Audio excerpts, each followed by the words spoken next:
मेरे बाबा के स्कूल के एक दोस्त हमारे घर के पिछली गली में ही रहते थे, जिन्हें सब प्यार से काका अंकल कहते थे। मगर माँ मुझे काका अंकल के घर न जाने देती, कहती थी कि वो लोग अच्छे नहीं है।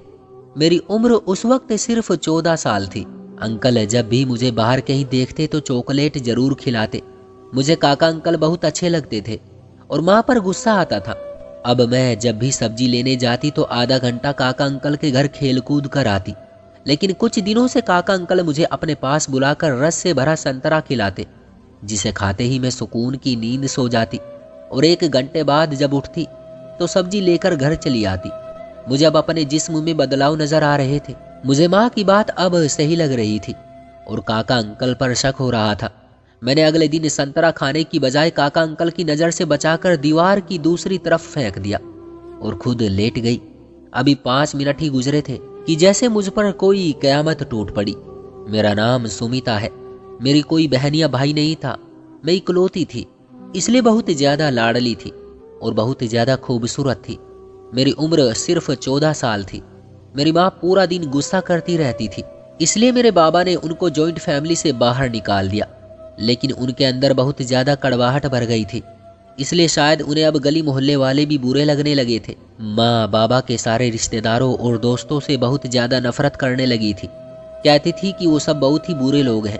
काका अंकल यानी मेरे बाबा के दोस्त का घर दूसरी गली में था।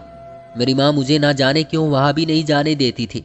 दरअसल काका अंकल की एक बेटी थी जिससे मेरी बहुत अच्छी दोस्ती थी, लेकिन माँ ने मुझे साफ मना किया था कि तुमको वहाँ बिल्कुल भी नहीं जाना। एक दिन मैंने पूछ लिया, क्योंकि अब मैं कोई बच्ची तो नहीं थी, तो कहने लगी कि वो व्यक्ति अच्छा आदमी नहीं है, वो बड़ा ही बदतमीज इंसान है। पता नहीं बड़ों को ही पता होगा ऐसी बातों का, लेकिन अगर कोई बुरा भी हो तो अपने जिगरी दोस्त के बच्चों के लिए बुरा तो नहीं सोच सकता। बच्चों के साथ तो लोग अपनी दुश्मनी नहीं निकालते, और जो बच्चों के साथ दुश्मनी निकालते हैं वो तो इंसान भी नहीं होते। अभी नादान थी तो इतनी मितनी सी बातों को नज़रअंदाज करती थी।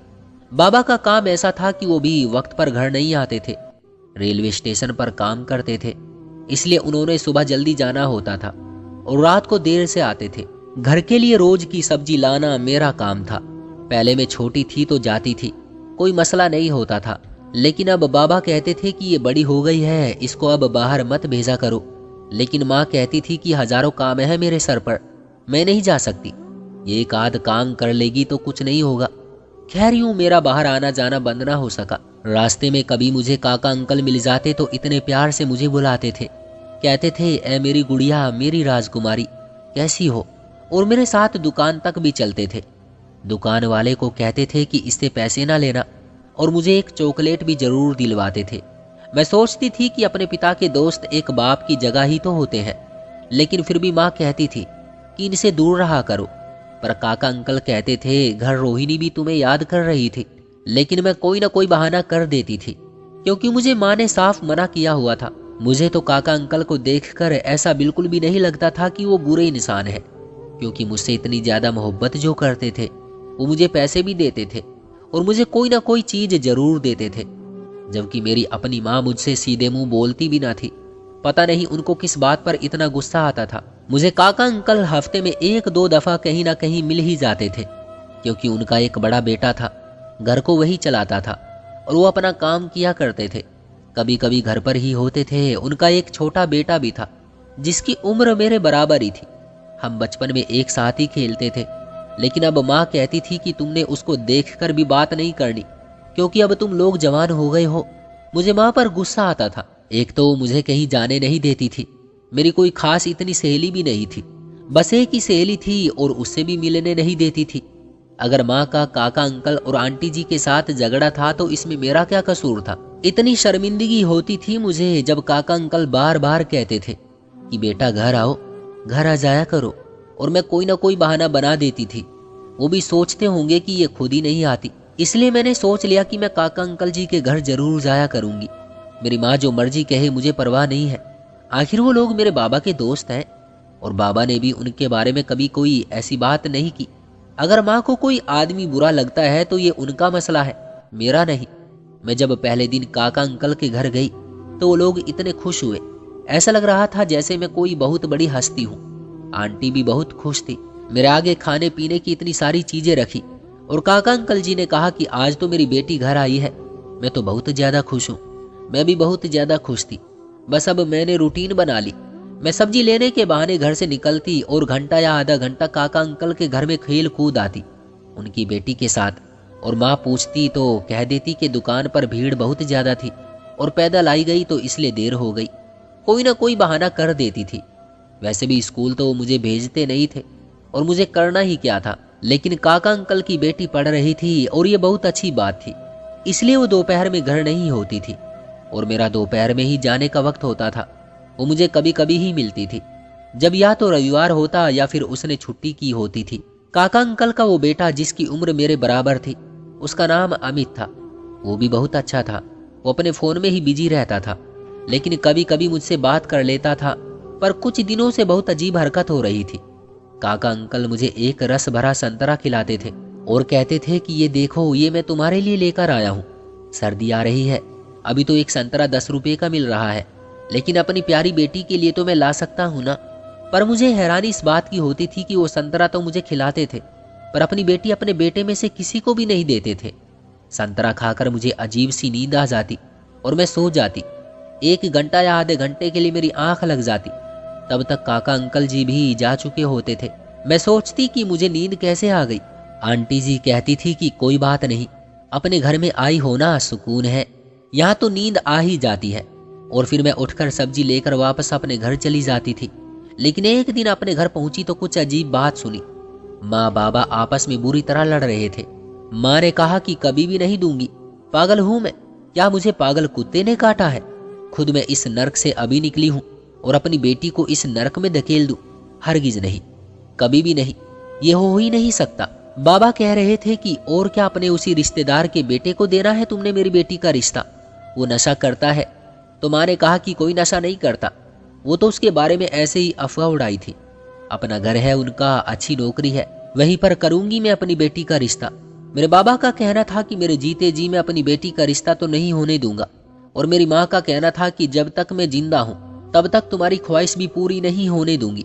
माँ बाबा एक दूसरे से लड़ रहे थे, जैसे आज एक दूसरे के साथ आखिरी दफा लड़ाई कर रहे हो। लेकिन सुबह तक बिल्कुल ठीक थे। घर का माहौल बिगड़ता जा रहा था, इसलिए मुझे बाहर आना जाना ज्यादा अच्छा लगता था। अगले दिन गई तो काका अंकल ने मुझे एक संतरा दिया। मैंने कहा कि आज मेरा दिल नहीं कर रहा है।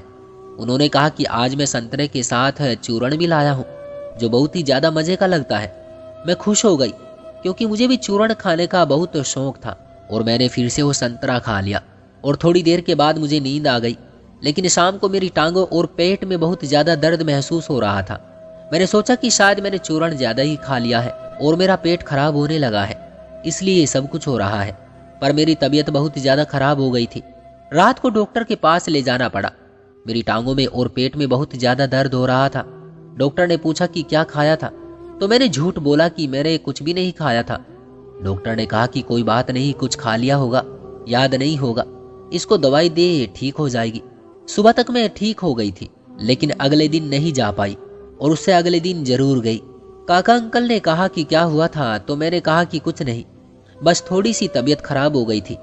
मैं जिस टाइम आंटी जी के घर जाती थी उस टाइम घर में सिर्फ काका अंकल ही होते थे, क्योंकि आंटी को देर तक सोने की आदत थी। वो सुबह का नाश्ता करवा कर फिर इसके बाद सो जाया करती थी। काका अंकल की लड़की भी घर नहीं होती थी, वो स्कूल में होती थी, और काका अंकल जी का बेटा भी घर पर नहीं होता था। घर में बहुत ज्यादा सुकून था, और वो लोग हमसे ज्यादा अमीर भी थे, इसलिए वहां पर जाना मुझे अच्छा लगता था। बाहर एक झूला लगा हुआ था जिसके ऊपर मैं झूलती रहती थी। जब तक मैं वहां पर रहती थी काका अंकल कभी कभी घर में होते थे, लेकिन कभी कभी वो भी चले जाते थे। कहते थे कि अपना घर है, फ्रिज सामने रखा है, जो खाना है खा लेना।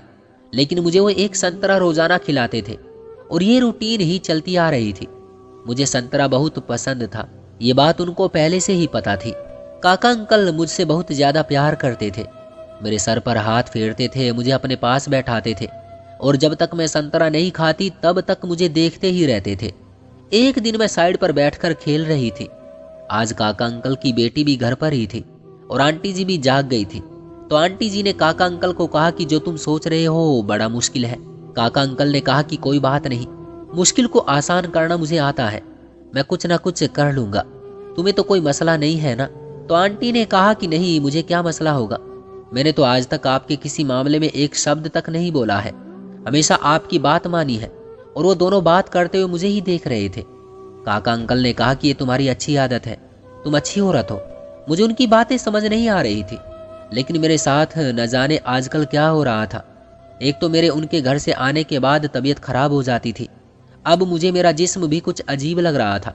मैं मोटी होती जा रही थी, मेरा पेट भी बाहर निकल रहा था, लेकिन मैं तो ऐसी कोई चीज़ नहीं खाती थी। माँ मुझे सब्जी लेने भेजती थी तो सब्जी के पैसे भी पूरे देती थी। कभी ऐसा नहीं हुआ कि 10-5 रुपये ज़्यादा हो तो मैं उनसे कोई चीज़ ले लूँ। काका अंकल के घर जाकर भी सिर्फ एक संतरा ही खाती थी। वो तो कहते थे कि जो मर्जी है खा लो, फ्रिज सामने रखा है, क्या खाना है तुमको बताओ मुझे, मैं बना देता हूँ। मैं शर्माती थी और कभी उनसे कुछ नहीं कहा। पता नहीं क्यों अचानक से मुझे काका अंकल की नज़र ठीक नहीं लग रही थी। शायद मेरी माँ की बात ठीक थी, कोई ना कोई गड़बड़ जरूर थी। संतरा खाने से मुझे नींद क्यों आ जाती थी, जबकि पहले तो मेरे साथ ऐसा कभी नहीं होता था। मैं कोई इतनी थकी हुई भी नहीं होती थी कि पूरा दिन सोती रहूं। मेरी टांगों में आजकल बहुत ज़्यादा दर्द रहता था, मेरी कमर में भी, और मेरा जिस्म भी अजीब तरीके से बढ़ रहा था। समझ नहीं आ रही थी कि क्या हो रहा है। माँ ने भी मुझे देख कर कहना शुरू कर दिया कि खाना कम खाया करो, वक्त से पहले ही औरत की तरह लगने लगी हो। मैंने कहा औरत की तरह लगने लगी हूँ, क्या मतलब है? तो उन्होंने कहा कि ज़्यादा बच्ची बनने की ज़रूरत नहीं है, मैं तेरे जितनी थी तो मेरी शादी हो गई थी, और तुझे इन बातों का नहीं पता क्या? आजकल तो बच्चों को भी सब कुछ मालूम होता है। एक दिन मैंने माँ से पूछा कि आप सुबह कह रही थी कि अब मैं बच्ची नहीं हूँ, तो फिर मुझे बताइए कि आप काका अंकल से नफरत क्यों करती है? तो माँ ने कहा कि छोड़ दे, तू जानकर क्या करेगी? मैंने कहा कि मुझे जानना है, आप मुझे ज़रूर बताएं। तो माँ ने मुझे कहा कि जब मैं नई नई ब्याह कर आई थी तो तुम्हारे वो काका अंकल यानी तुम्हारे बाबा के जिगरी दोस्त उस वक्त शादीशुदा नहीं थे। 1 साल बाद उसकी शादी हुई थी और यह हमारे घर आकर अजीब अजीब सी हरकतें करता था। जब तुम्हारे बाबा को इस बारे में पता चला तो वो भी बहुत ज़्यादा गुस्से में थे और तुम्हारे बाबा ने उसके मुंह पर एक जोरदार थप्पड़ दे मारा था। तुम्हारे बाबा ने कहा था कि दिल तो करता है अभी और इसी वक्त इसका गला दबा दूं, लेकिन तुम्हारे बाबा ने परिवार की इज्जत को मद्देनजर रखते हुए उससे दोस्ती खत्म कर ली थी। मगर फिर कुछ दिन बाद ही तुम्हारे बाबा ने उसके द्वारा माफ़ी मांगने पर उसे माफ़ कर दिया, क्योंकि उसने बहुत मिन्नतें की थी, लेकिन मैंने आज तक उसे माफ़ नहीं किया। मैंने कहा कि ऐसा क्या किया था उन्होंने? तो माँ ने कहा कि जब हमारी शादी हुई थी और नए नए शादीशुदा थे, एक दूसरे के साथ कमरे में होते थे, हमारे हंसने की आवाज़ बाहर तक आती थी। शादीशुदा लोग ऐसे ही होते हैं, उनके लिए एक दूसरे की हर बात नहीं होती है, वो खूबसूरत पल होते हैं। लेकिन वो तुम्हारे बाबा का दोस्त रात को छुपकर हमारे कमरे में झांका करता था। उसने एक जगह बनाई जहाँ से वो ये सारे मंजर देखता था। उस जमाने में उसके हाथ में फ़ोन नहीं था, नहीं तो वो हमारी वीडियो बनाकर वायरल कर देता। मैंने अपने कानों को हाथ लगा लिया। माँ ने कहा कि अब तो तुझे समझ आ गई कि मैं क्यों तुझे उससे दूर रहने को कहती हूँ। सारी रात मैं सोचती रही कि अगर कोई इंसान इतना गिरा हुआ हो सकता है कि अपने भाई जैसे दोस्त और माँ जैसी भाभी के साथ ऐसा करे, तो उनकी औलाद के साथ क्यों नहीं कुछ कर सकता? कोई ना कोई गड़बड़ जरूर है। मुझे उस घर में नहीं जाना चाहिए, लेकिन मुझे पता भी तो करना था कि मेरे साथ हुआ क्या था।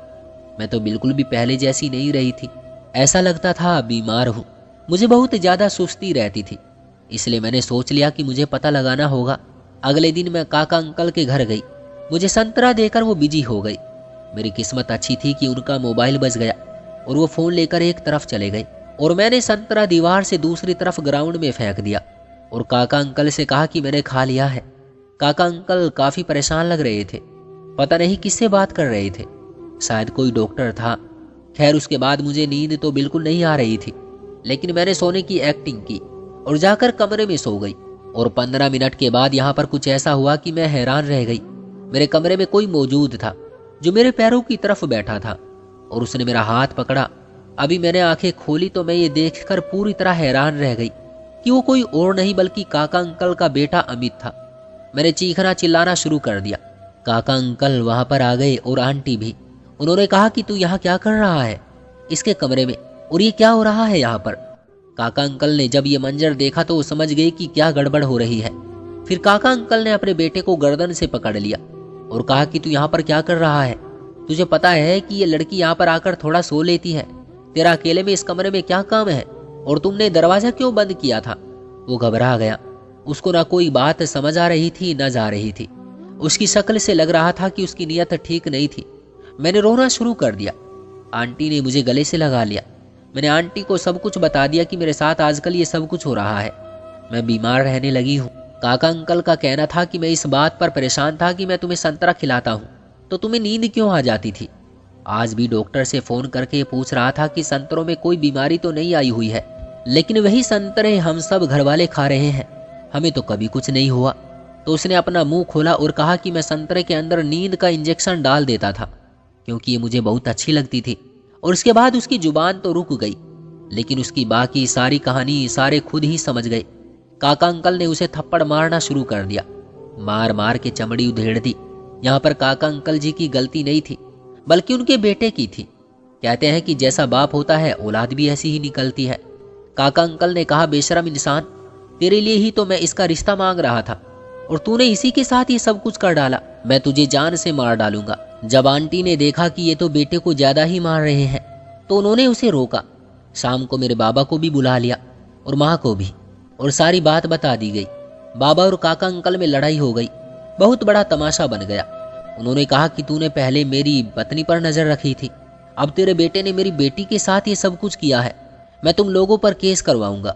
लेकिन फिर इस मसले में हमारे खानदान के इकलौते बुजुर्ग, जो कि मेरे दादा के भाई थे और हम उनको भी दादा ही कहते थे, वो इस मसले में बढ़ गए और उन्होंने दोनों को समझाया कि मोहल्ले की बात मोहल्ले में ही रहने दो, कोर्ट कचहरी तक न जाओ, हल यही है कि इन दोनों की शादी करवा दो। मेरे बाबा कहते थे कि ऐसे इंसान से मैं अपनी बेटी की शादी करूं जो मेरी बेटी की इज्जत लूटता रहा है, लेकिन वो बार बार माफिया मांग रहा था और कह रहा था कि ऐसा कुछ नहीं होगा। फिर मेरे बाबा ने कुछ शर्त रखी। बाबा ने कहा कि अपने बेटे को यहाँ से दूर भेज दो, उसको इस काबिल बनाओ कि मैं इसको अपनी बेटी दे सकूं। इसके पास अच्छी नौकरी होनी चाहिए और इसके रवैये में अगर मुझे बदलाव नजर नहीं आया तो मैं अपनी बेटी का रिश्ता नहीं दूंगा। मैं खुद बहुत ज्यादा परेशान थी, बहुत ज्यादा दुख में थी, तकलीफ में थी। मेरी माँ भी बहुत परेशान थी। मैं कुछ नहीं बोल रही थी। मेरे सामने इस तरह की बात कोई भी नहीं कर रहा था क्योंकि सबको पता था कि पहले ही मेरी हालत ठीक नहीं है। मेरा रिश्ता काका अंकल के बेटे के साथ तय कर दिया गया क्योंकि अभी जो उसने मेरे साथ किया था उसका कोई और हल भी निकल सकता था, लेकिन ऐसा कुछ नहीं हुआ। मैं प्रेग्नेंट नहीं हुई और अब हम दोनों पति पत्नी थे। मैं तो उसकी शक्ल भी देखना नहीं चाहती थी, लेकिन उन्होंने यही सही समझा। काका अंकल ने उसे पढ़ने के लिए दूसरे शहर भेज दिया था कि अकेला रहेगा, जिंदगी की मुश्किलात में पड़ेगा तो उसको थोड़ी अकल आ जाएगी। जब हम लोग 21 और 22 साल के हो गए तब हमारी शादी हुई। अमित ने हाथ जोड़कर माफी मांगी और कहा कि मैं बहक गया था, लेकिन तुम मेरी पत्नी हो, मेरी इज्जत हो। मैंने कहा कि मैं तुम्हारी इज्जत कहाँ हूँ, तुम तो मेरी इज्जत पहले ही लूट चुके हो। मैंने उसे बहुत ज्यादा तरसाया, उसे अपने करीब नहीं आने दिया, उसे एहसास दिलाया कि उसने मेरे साथ बहुत बुरा किया है, लेकिन फिर आखिरकार मैंने उसे माफ कर दिया क्योंकि वो मेरा पति था। काका अंकल अक्सर मुझे कहते रहते हैं कि मैंने अपनी जवानी में एक गलती की थी, मुझे भी उस गलती की सजा मिली थी। मैंने अपने बड़े भाई जैसे दोस्त को शायद हमेशा के लिए खो दिया था। उसकी आंखों में फिर मेरे लिए कभी इज्जत नहीं थी और ऐसी ही एक गलती मेरे बेटे ने कर दी। अगर इसकी शादी तुमसे नहीं करवाता तो ये और भी ज्यादा बिगड़ जाता, मगर अभी भी वो इस फैसले से संतुष्ट नहीं थे। हम लोग ऊपर वाले पोर्शन में रहते थे और काका अंकल यानी मेरे सास ससुर नीचे रहते थे। काका अंकल कहते थे कि अगर ये कोई भी गलती करे मुझे फौरन बताना, मैं उसका बाप नहीं हूँ, मैं तुम्हारा बाप हूँ, मैं तुम्हारा साथ दूंगा। मैंने अमित को माफ कर दिया और काका अंकल को कहा कि मेरे दिल में कोई नफरत नहीं है, लेकिन वो बहुत डरते हैं। वो कहते हैं कि जैसे मेरी करनी मेरे सामने आई, कहीं उसकी करनी उसके सामने ना आ जाए, क्योंकि अमित की भी एक बहन है जिसकी अब हम शादी करना चाहते हैं। मैंने कहा कि मैंने तो कभी किसी को भी बद्दुआ नहीं दी है, बाकी ईश्वर खैर करेगा। आप लोगों को क्या लगता है कि ये फैसला ठीक है? जिस इंसान ने मेरी इज्जत लूटी उसी इंसान के साथ मेरी शादी करवा दी गई। क्या इस तरह के फैसले ठीक होते हैं? क्या इस तरह लड़कियों के साथ बड़ा जुल्म नहीं होता कि एक ऐसे व्यक्ति से उनकी शादी करवा दी जाती है जिसके लिए उनके दिल में इज्जत नहीं होती? या फिर अगर कोई दिल से शर्मिंदा और दिल से माफी चाहता हो तो उसे माफ कर देना चाहिए और दोबारा उस चीज का जिक्र भी नहीं करना चाहिए। आप बताएं कि ये फैसला सही था या गलत?